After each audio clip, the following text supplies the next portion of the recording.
The thinking process of a legend.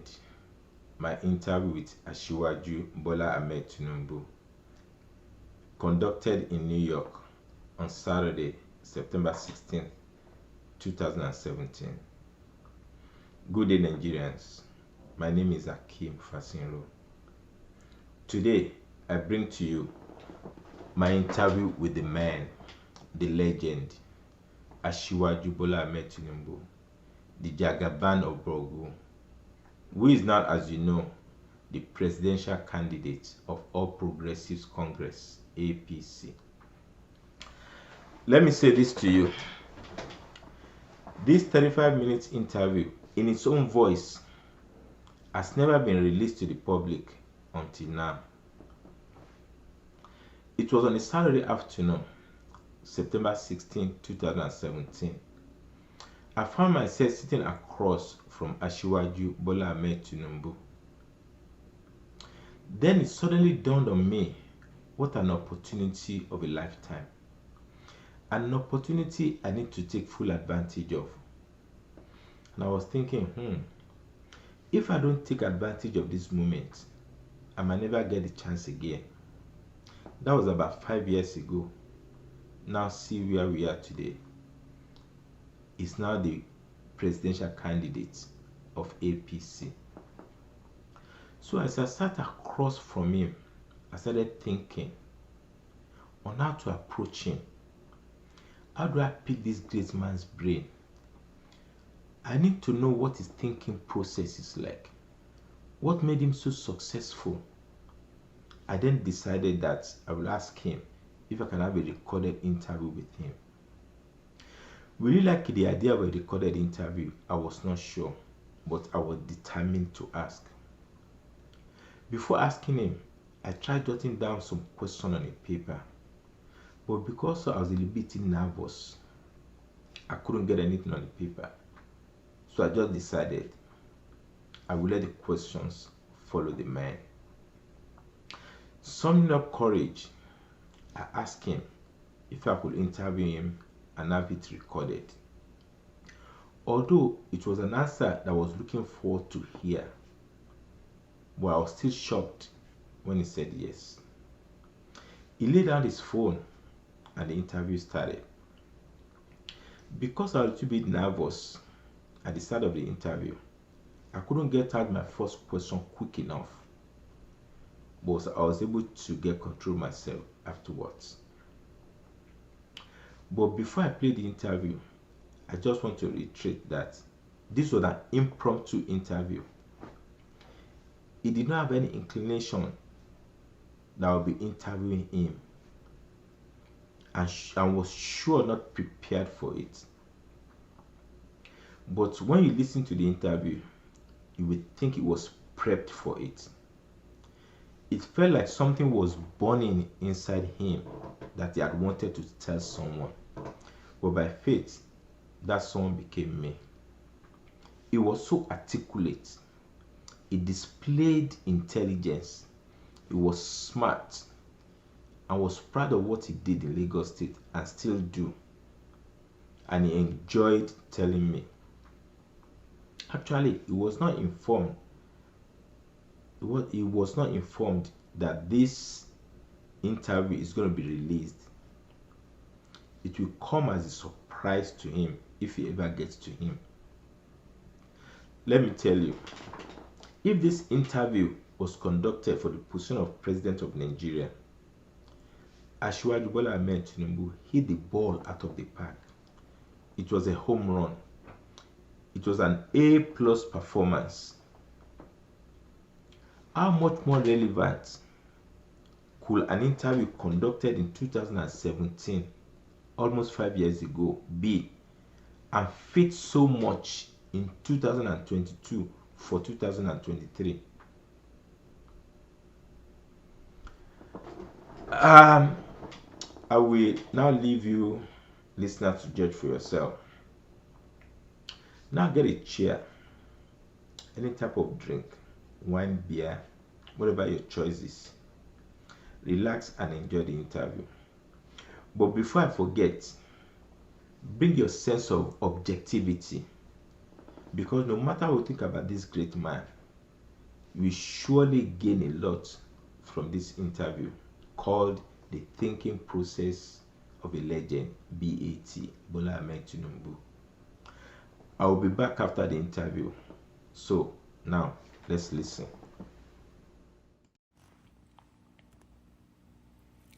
Thank you very much, sir, for giving me the opportunity to interview you. Many candidates are now competing to be the governor of Lagos State, and all because of the good work you did in the state and still do. How were you able to perform so excellently as the governor of the state, and also as a visionary leader, left the state in the hands of competent people who are able to continue your good work? Well, it's all about vision and determination. A leader was, what I believe, was able to combine thinking and doing. You have to think about your state and the type of government that you work.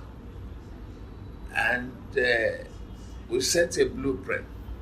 These blueprints will reduce to 10-point agenda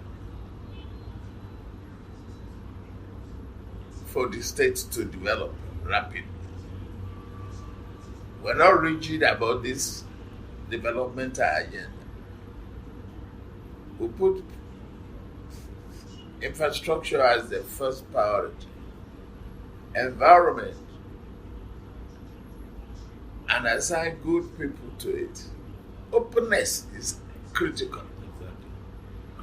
Supervision, not micromanaging. Assigning responsibility. Give free hand to people to think and get a feedback. You must have a system that, as a leader, you must have a system of openness, assignment, and feedback. It's very, very crucial. That's where communication comes in. Being a thinker yourself, you must help people along to really discuss and debate what are the problems of the state, what are the problems in their own area of responsibility. And then you observe them. Are they focused? Are they passionate about the job? Do they think, or will that individual think about that job in the overall interest of the state? Exactly. Is he or she a loner and keep information to ourselves? Not a team player. Not a team player. No, you start to identify people from that. And look at the direction that I need to take the state. I was highly focused and determined on that within rule of law. Exactly. And what are the roadblocks, predicaments, adverse regulations that can adversely affect your goals as well as the state. As long as your goal is in the overall interest of the state, so it is very easy to manage and identify obstacles along the way. So, overregulation that was created by a unitary system. A unitary system is the fact that since 1966 coup, okay, which was headed by Iransi, they created the unitary system. When your counter coup came and the Iransi was removed, the succeeding government did not reverse the unitary and over-centralized government. So they continued with it. That became an habit and more or less part of the law when they were creating the constitution. So many of it constituted an obstacle to progress of state. Are you ready to challenge that? You must question it. You must intellectually ask questions.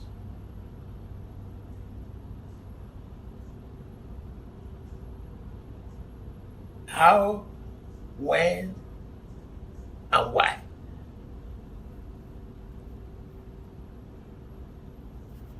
In an open government debate, you get, ideas and information from others. Exactly. Part of the team. So, how do you best now use existing regulation and individuals as members of the team to overcome some of these regulations or break down the impediment for performance? And for example, we have one of the best and the most talented finance commissioner in Wale Edo, who was the MD of one of the most successful banks before. Have seriously a good material in Yemi Cardoso, who equally was a banker, finance. But I took the individual background and experience and broke it into specific areas. What they do is a developmental economist. It's highly exposed. He has worked with World Bank and AFC. So it's good for finance. What is the bureaucracy? And how does it affect the financial progress of financial fortune of the state? We look at it. Then I identified the fact that, wait a minute, from being a former auditor who reviewed and a consultant who had reviewed several large corporations before and make recommendations for improvement of that organization and identify, internal control mechanism of the state. So, see, Cardoso will soon the bill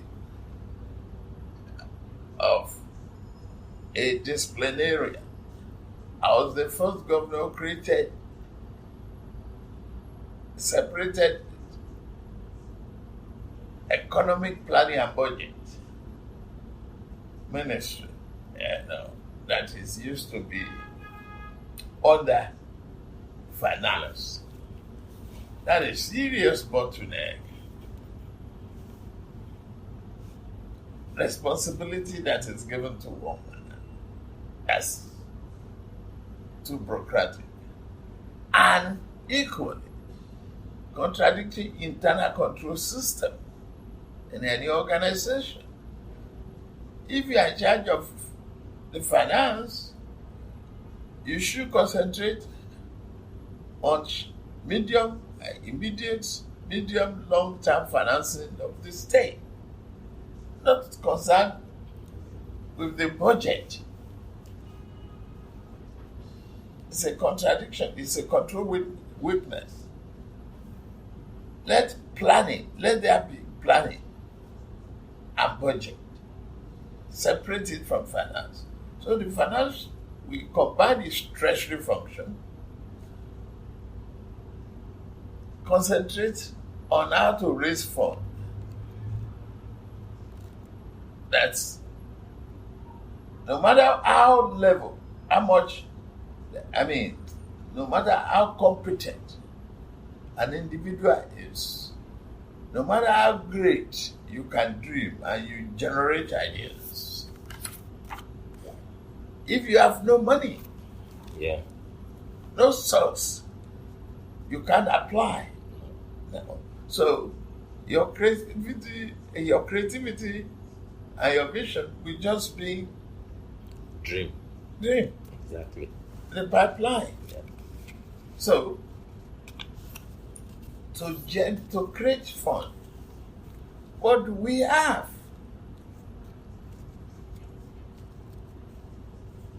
We have water asset. We have water asset.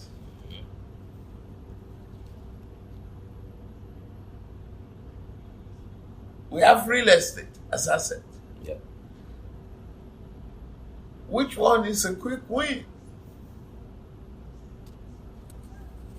How is real estate being managed? How fast are the processing of titles? How reliable are they? What has been happening in the past? And how much of it you can use to correct the future? Then, the relationship between the value of that asset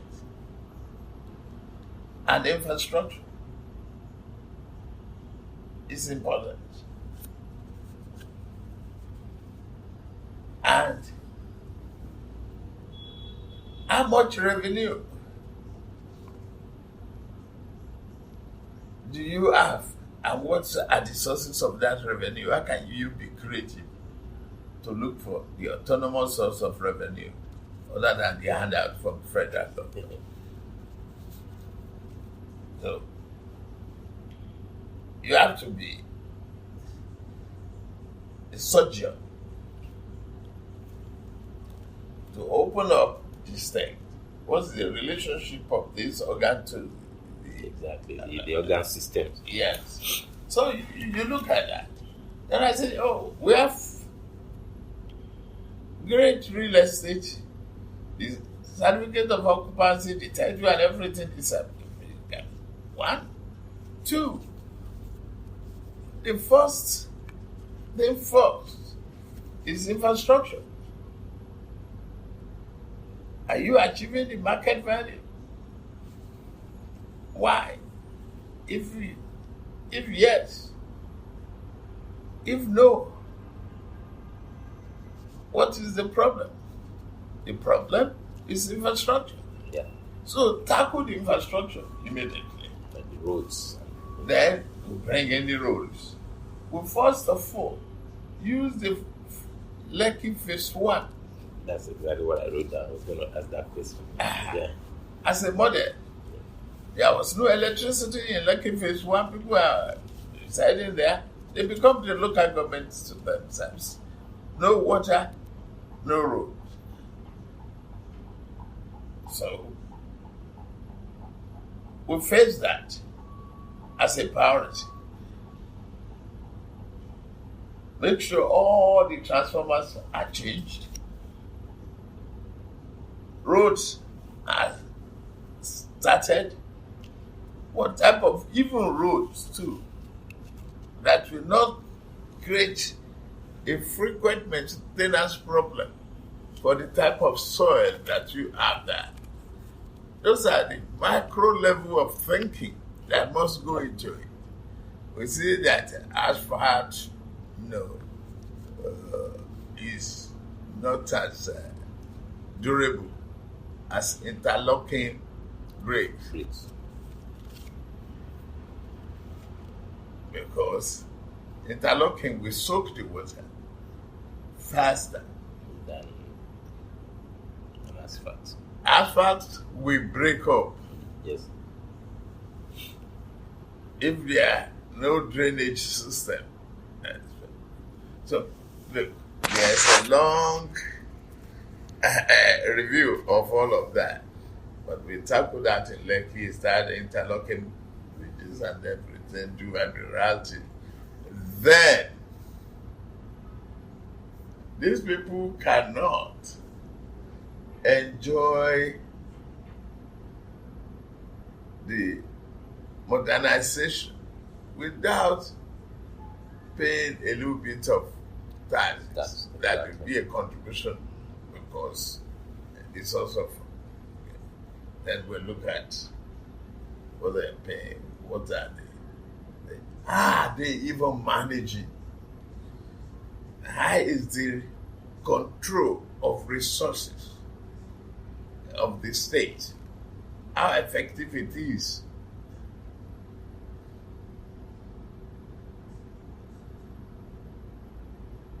When you use that, you see that finance. How many accounts do we have in the state? It's a slew account. Thousands of accounts.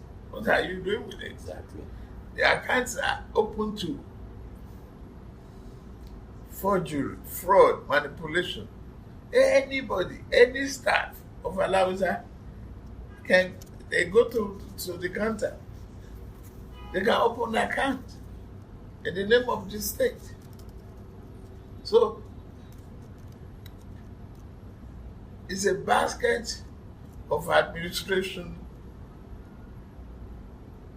in which you pour water and you think you retain any of this. You must tackle the control. So I started, what I've been exposed to in US now, auditing. What do we do? So I consulted IBM, Microsoft, and one of the best database, Oracle.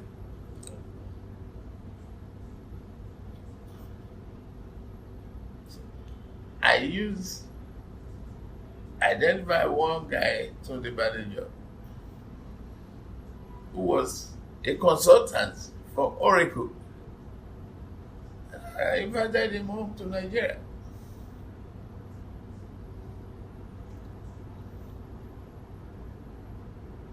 That's one of the converted brain drains to bring in. And we collaborated on Oracle.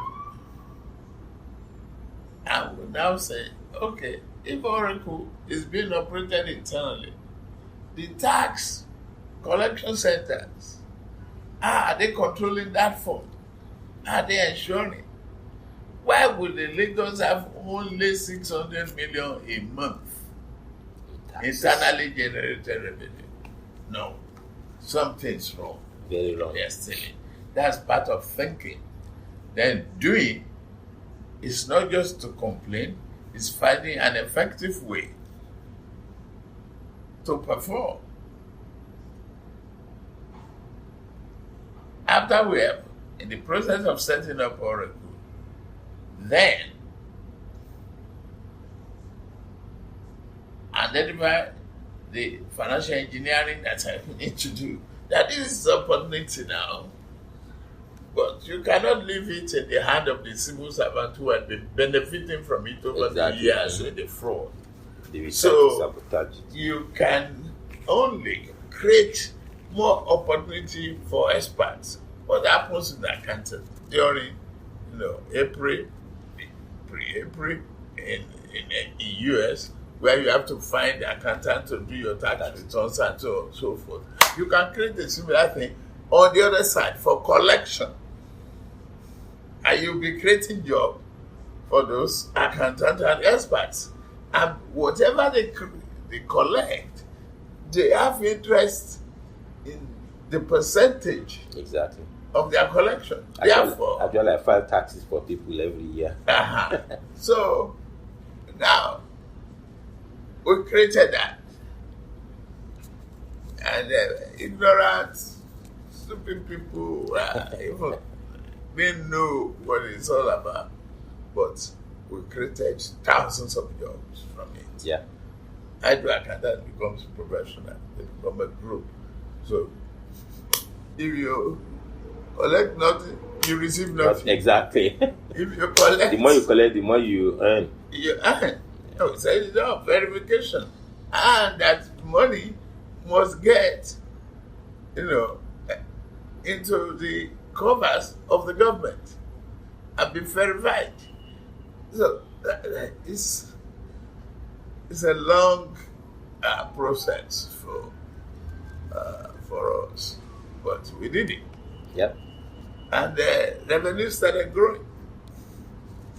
Now, today, we're on billions every month.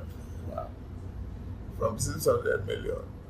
So then we know we need money before that revenue generation. A system does not blossom in one day. So we are sure of our projection that revenue will start coming in. But performance in infrastructure, renewal, redevelopment cannot wait until you have it. If you're stupid, you cannot equally finance a long-term road construction. It's a long-term project. Exactly. It's a mismatch to look at it and borrow a short-term fund to match it. So we need a long-term fund. Then the federal government said, no bonds, no borrowing, nothing. I said, no. So I challenged that. Went to court. And then bring in the governor of CBN. We had 4 hours daily discussion until he says. And I went to the president, Passenger, that we are challenging your this. We have to have bond. And this is our state. You pay back and say, you see, you must use a creative method. And we established a sinking bond in order to lower the risk of bankers. So issue a note. That is how bond started in Nigeria. The first 25 million, PDP was on television, we borrow 11 Lagos to debt.